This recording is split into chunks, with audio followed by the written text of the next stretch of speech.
Ready to unleash your inner kid?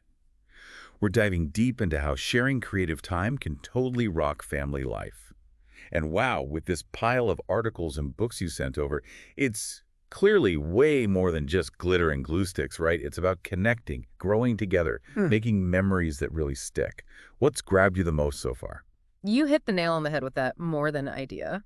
What's got me so fired up is how these sources show the hidden superpowers of creativity. Right. We often think, "Oh, arts and crafts, that's cute," but it's legit brain-building stuff for kids, like Mhm. making something together, even if it's a drawing or a blanket fort. Yeah, those are the best. It's like a workout for their brains, you Yeah. know? Cognitive skills, how they handle their emotions, even problem solving, all getting stronger just from making stuff. It's like sneaking in those crucial life skills, but with like a side of glitter glue, right? Exactly. And speaking of glitter, I love how much everyone's emphasizing going with the flow, embracing the mess. One article even called it process-oriented parenting. I like that. Yeah, it's catchy, but it totally captures letting go of that perfect thing Yeah. and just being present for those creative explosions, even if it means a little paint ends up on the walls or the dog.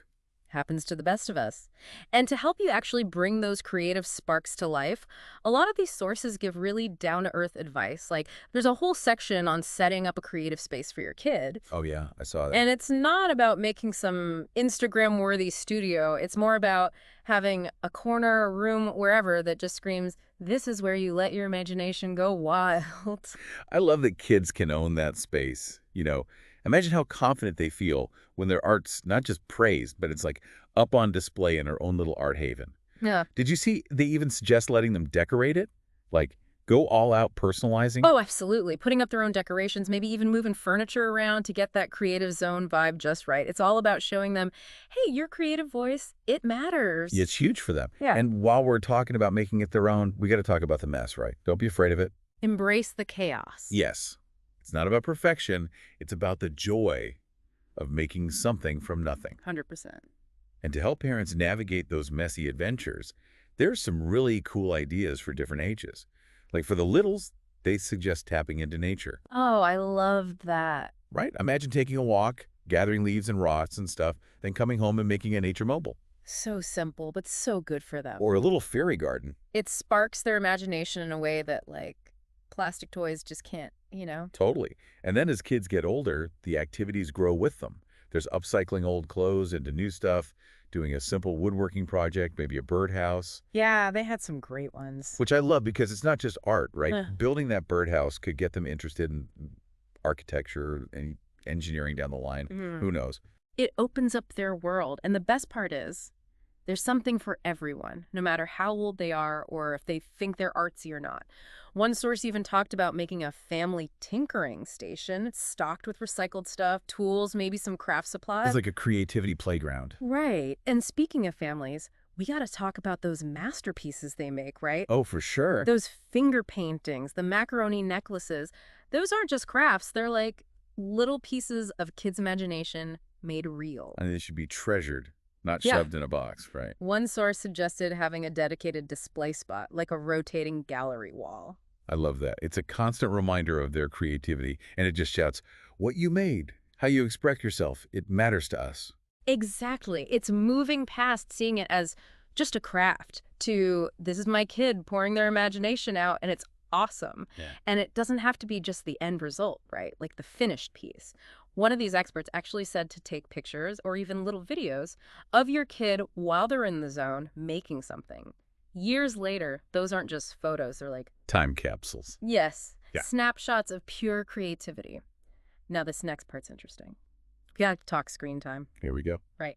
It's like the elephant in the room these days. But these sources actually did a good job, I think, of talking about balancing that digital world with hands-on creativity. Totally. It's something every parent's thinking about, For sure. And they weren't like screens are evil. It was more about being smart about how it all fits in. which is refreshing, honestly. One source even said to think of it like nutrition, which I thought was brilliant. Ooh, I like that. Yeah, like we all want a balanced diet, right? Well, same goes for the stuff our kids' minds are taking in, that media diet. Instead of screen time bad, creative time good, it's finding that balance so their imaginations don't get malnourished, basically. Exactly. So just like we make time for good meals, Gotta make time for unplugged creative play. Could be as easy as after dinner, no phones, we're having a board game night. Love it. Or just building a fort, you know? Pillows, blankets, the works. Let their imaginations go wild. Reclaiming that unstructured time, it's so important. And it's not just fun and games, right? These sources made it clear that kind of play is building essential skills. Oh, huge time. Problem solving, how to get along with others, even their love of learning gets stronger. It's like a sneaky life skills boot camp disguised as playtime. Exactly. And here's a thought, this isn't just for the kids. You read my mind. I was just going to say, parents need this stuff too. 100%. In one article, they even called it a creativity recharge for parents. Which, honestly, who couldn't use a little recharge these days? Right. It's a chance to get a little silly yourself, de-stress, and you're connecting with your kid in a way that really means something. And who knows, maybe you'll find out you're a secret origami master. Or a finger painting prodigy. There you go. Now, for folks who are like, okay, that all sounds great, but give me some ideas. The source material delivers. Like, tons of DIY inspiration broken down by age group, which is super helpful. So organized, I love it. Makes it less overwhelming. Right. So for the littles, toddlers, and such, they're all about sensory play, homemade Play-Doh. Always a winner. Right. Or finger pounding, but not with the fancy stuff, yogurt and food coloring, that kind of thing. The cleanup's easier that way too, maybe. Bonus. Or a sensory bin, you know?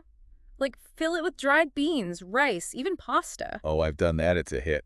It's all about them exploring with their senses. Now, for the bigger kids, things get a little more, well... sophisticated. Yeah. They had upcycling projects like turning trash into treasure, you know, building birdhouses, even doing stop-motion animation with their toys. I love the stop-motion idea. That's so clever. Right. And what really stood out to me was how much they emphasized going with what your kid's into. Oh, totally. Like you're not forcing them to love watercolors if they're all about dinosaurs. Exactly. Dino obsessed. Okay, let's build a whole dino dig in the backyard. Sand, dirt, toy dinosaurs, the works. I love it. Space nut. Awesome. Let's make a solar system.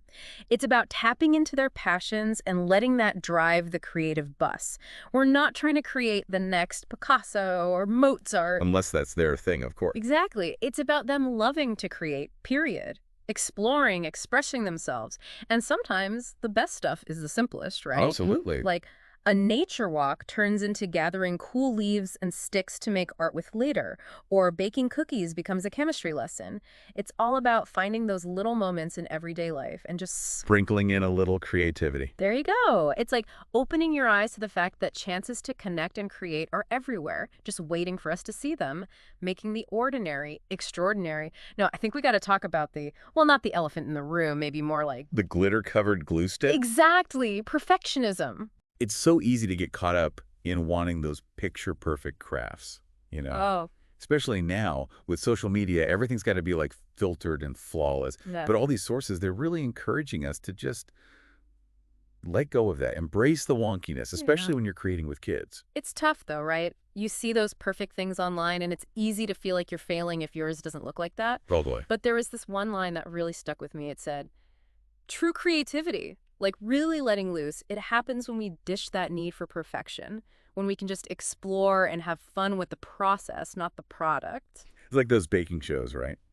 Where the most memorable stuff is usually the one that totally bombed, but in a hilarious way. Exactly. Those happy accidents, one article called them, they can be so freeing for everyone involved. Totally. Because when it's not about, did we nail this recipe? It becomes about the joy of just doing it, you know? 100%. Kids feel braver, they try stuff, even if it goes wrong, they're not terrified to mess up. Because it's not about messing up. It's about the experimenting. Right.